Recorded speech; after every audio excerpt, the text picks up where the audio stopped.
Tinanong din sa akin yan ni Miss Corina Sanchez. I have siguro more than 15 interviews sa Pamula Balitang kay Rated Corina. O ni Karen Davila sa may phone. Nung bata ako, oo. Kasi sabi ng tatay, mag-anting siya kasi nabaril siya, nabubuhay pa siya. Pero nung naging Christian ako, hindi. Ang liwanag kasi na blessing lahat. Anything si God yun nagbigay, siya rin yung pwedeng mag-bless. So it's a blessing. Again, huwag magmarunong kasi may i-repeat lang tayo sa mundong to. So 100 years ago, may nagnenegosyo na, nandiyan si Rockefeller, nandiyan si... So, wag na sabi nga, history will repeat itself if we're not going to learn the lesson. So, mag-observe, be a keen observer, tingnan mo na yung mga nauna nagnegosyo. Pangalawa, siguro wag ibuhos ka agad yung capital. Yung isang paa muna. Sabi nga, you cannot test the depth of a water kung hindi mo susubukan muna. Isang paa lang muna. Kasi ang hirap talaga magkamali sa mundong to. Sabi nga, success has so many fathers, but failure is an orphan. Pag naramdaman mo nag-fail ka, mag-isa ka lang. Ang hirap talaga. Minsan yung mga inaasahan mong tutulong sa'yo, siya yung mga unang akala mo may ketong ka, hindi ka gusto lapitan. And pangatlo is always trust God. Paano? You ask muna. Kasi minsan nakita mo lang, ang ganda ng kinikita ng kapitbahay mo, pinag-iral mo, inggit. So, hindi trust God yun. So, gawin mo lang muna yung sa'yo, may kanya-kanya tayong journey. Pagka magmadali, kahit 40 plus, 50 plus ka na, may kanya-kanyang journey. So, yung journey mo, nandito talaga. Iba yung journey ni David. Pattern siya sa God's heart. Iba ang journey ni Joseph. Iba ang journey ni Abraham. So, nandito siya. Magkakaiba ng journey tayo. Kasi, could you imagine pag hindi na pala tayo nag-inggitan at nagsimula tayo magmahalan, we can grow together. Though, it's, sabi lang, mahirap. Hindi bakit sa pamilya pa lang ginagawa natin? During the moment na down, wala naman nagdi-discuss dun eh. Minsan niya, sasarilinin mo na lang. Thank you, Mac pala. Ito, menti ko pero supporter ko rin. Thank you for sponsoring. Mac, Hello License Customs Broker. Thank you, Mac, sa question. Siguro, number one rule, again, yung sinabi ko kanina. You have your own journey. Walk your journey. Ayan, si brother, kaibigan ko yan. Nag-ano yan ng mga kotse. Puro lahat ng sports car, name it, nandito.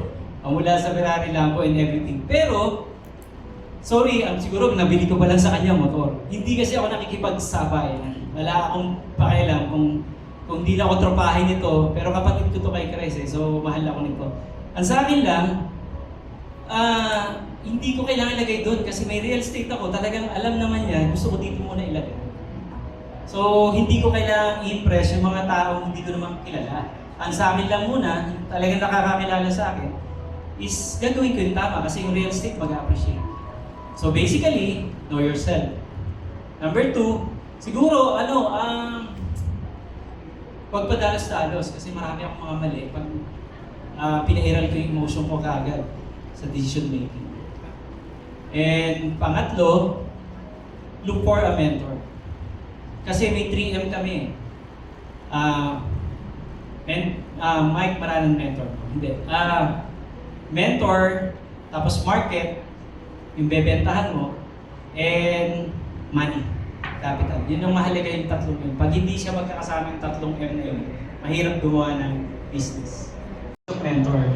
Yung unang mentor ko, yung mga experiences, yun ang nilagay ko. Then, yung mga literal na tao, as I mentioned a while ago nga, si attorney namin kasi very, kasi lawyer siya eh. Pero noon, at the time, nung minementi niya ako, hindi pa yan lawyer eh. So, ang galing niya mag-explain. So, ang sarap makinig. So, please, doon sa mga nag-employed ngayon, masarap, minsan huwag yung habulin kagad yung sweldo. Hindi naman yung sweldo kagad eh. Ang mahalaga, may natututunan ka doon sa amo mo, doon sa boss mo. Ito kahit ayaw niya akong, kahit ayaw na namin makinig, mag-explain pa rin siya. So, yun palagay ko. At saka yung iba dito, yung mga kanegosyo ko dito, marami rin ako natututunan sa kanila. Yung mga kasama ko sa Bible study, lagi natututunan sa kanila. So basically, again, yung kinuwento ko kanina, continuous learning. there is always room for improvement. And laging mantra ko, kung pwede, ako yung pinakatanga sa room.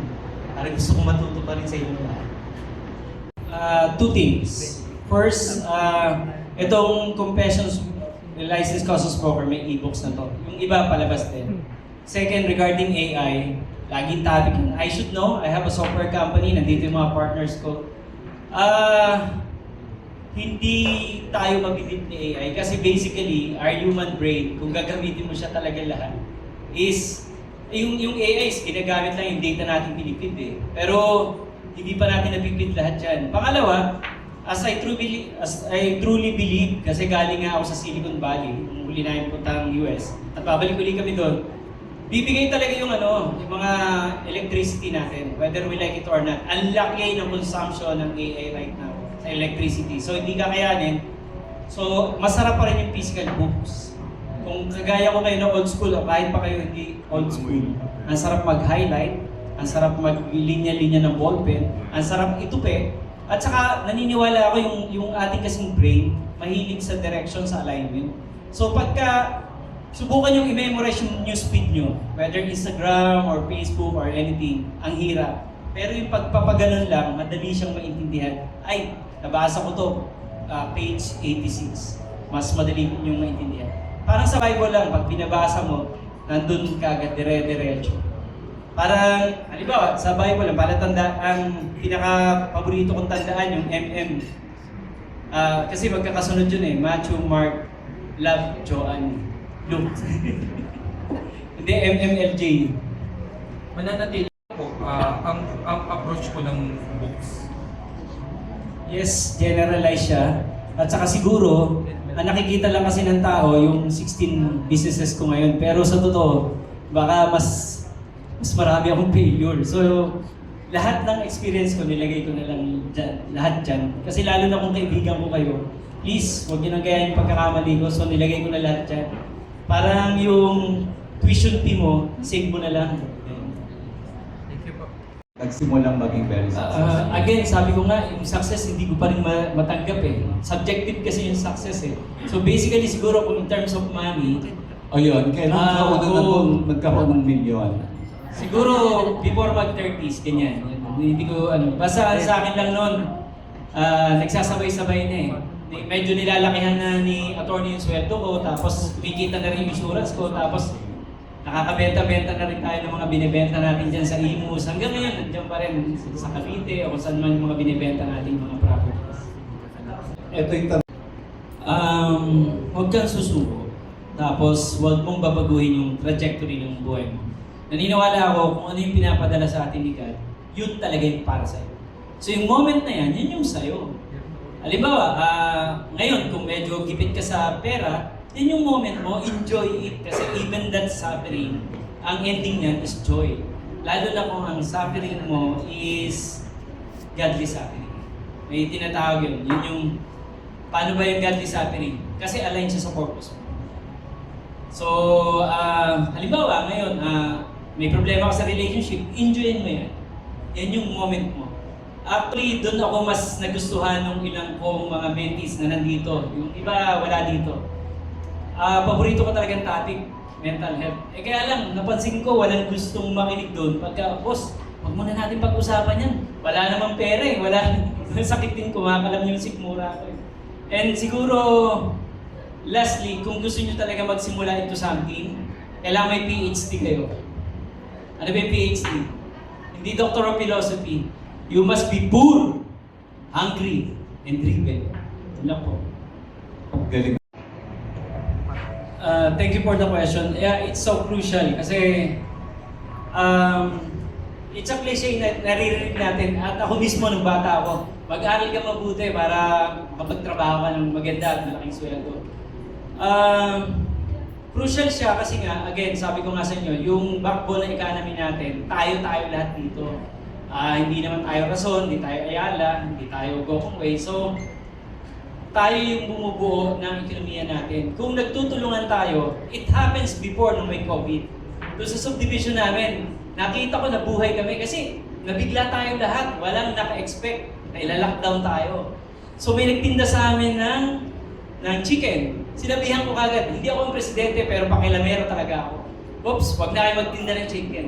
Eto kayo, baboy ha, sa inyo kami. Ako may gulay kasi may farm ako. Aking gulay. So nagbenta-benta kami. So could you imagine, for so many months na buhay kami. So nakita ko kagad kung nagagawa sa micro scale, dito sa maliit sa subdivision, ganun na ganun din tayo sa buong Pilipinas. So every day, paglabas natin, gagastos tayo. So ang number 1 rule ko sa buhay, number 1 akong bibili doon sa kakilala ko at hindi ako hihingi ng discount. Minsan baliktad tayong Pinoy eh. Kung sino, ay, tropa ko yan, kumpare ko yan ha, bigyan mo ko discount. Hindi, tatawag kita sa amo mo. Maraming tumatawag sa akin, tawag ko gano'n. Baliktad, ang gawin natin, ang una nating tulungan, yung ating mga kakampi, kamag-anak, kasi, sorry, hindi natin alam kung gaano sila minsan walang tulog sa kaiisip kung paano bubuhayin yung negosyo. Kung paano sila magpapasweldo bukas. Actually, hindi siya sabay-sabay. Hindi kasi ako writer, more to speaker ako. So basically, yung kaunahan niyang book, inuutusan pa lang ako ni Atty. Nagi doon sa Law Division, sinusulat ko na siya. Pero mali-mali yung mga grammar ko. Kasi more speaker talaga ako, yun ang binigay sa akin na talento. Kaya lang sabi ko sa akin naman itong mga experiences kong to, kailangan mong sulatin siya. So nasulat siya, mapapalitan yung manuscript, mapapalitan na naman. Hanggang sa bago natapos siya, nakita ko, nalaunsan namin siya, walang formal launching lang. Pero matagal na siyang nakasulat. So nagkataon lang, ilalaunch namin yung negosyong stock sa'yo. So sabi ko, sabay na natin yung ibang books. Kawawa naman yung ibang books, baka magtampo sa shelves. Hindi na launch. Yeah. Opo. So ang ating pinakabago ay yung Negosyong stock sa'yo. sa'yo. Tanungin In school curriculum. Marami na po akong speaking engagement, lagi ko sinasabi na dapat. Kasi minsan pagkatapos ko mag-speak sa isang school, lalapit sa akin yung teacher, bebentahan ako ng chocolate, tusino. Biruin nyo yung mga teacher natin, sabi nga, bagong bayani natin, aside from OFW, nagsa-sideline. Buti ngayon, malaki-laki na yung sweldo nila. Bakit? Kasi kulang talaga, kulang at kulang. Lagi tayong ganun. So kung included po siya, lahat tayo matututo. Ganun lang naman magbibilihan lang tayo sa isa't isa eh. Alam ko ang negosyo ng mga kaibigan ko nandito ngayon, so bibili lang ako ng chocolate sa isang tao, pupunta lang ako sa resort ng isa kong kaibigan, si Kuya Manny. So ganun lang. Tayo lang ang nagbibilihan. Kaya ngayon tulad ng sinabi ko kanina, kung isasama yung financial literacy, tapos magkakaroon pa tayo ng conviction na tayo muna mga Pinoy ang magtulungan. Kasi total naman, naiintindihan niyo po yung salita ko ngayon na bilang Pilipino, at itong kulay ko ganito, lagi kong tinatanong yun bakit kaya hindi ako ginawang opa? Koreano, para yung mga anak ko laging magpapapicture sa akin. Kasi talaga pa lang tayo, binigyan ng purpose ni God dito sa Pilipinas. So, ituro sa Pilipino habang bata. Yun lang po. Success today. Again, success is very subjective. To each human, it's different. Pero siguro for me, at least you have your family na alam mo no matter what, naka-back up sa'yo. And thank you sa asawa ko, sa 5 kong anak. And of course, yung extended family, masaya kami sa bahay, 16 kami. Then, you know your God. Alam mo na, kasi hindi naman smooth ang buhay natin Alam mo mangyari, alam mo, you can call your God, whether you're ups or down, you can call your God anytime of the day. As I've told niya, Benedict, I'm lost when I was young. So, dumaan muna ako sa sugal, sabong, lahat. Bisyo, sigarilyo, except drugs. So, ang hirap. Ang hirap akong dadaan pa sa ganun. So, nung bata ako, wala rin ako matanong sa lugar namin, mga sunog baga. So, sabi ko, pag ako nagkaroon ng pagkakataon, God, so I utter a prayer pala, na God, tulungan mo naman ako, hindi ko ito pagdadamot sa iyo. At, yung iba kommente na dito, wala na akong siningil sa inyo kahit piso. Madalas pa nga, nung wala pa akong function hall dun sa farm, kahit sa ilalim lang ng mangga tayo, basta malaga, nag-uusap. Naniniwala ako lagi, binigay ni God na ability ko yon to share sa iba at hindi ko iuwi ulit, pabalik sa Kanya. Yun lang yun.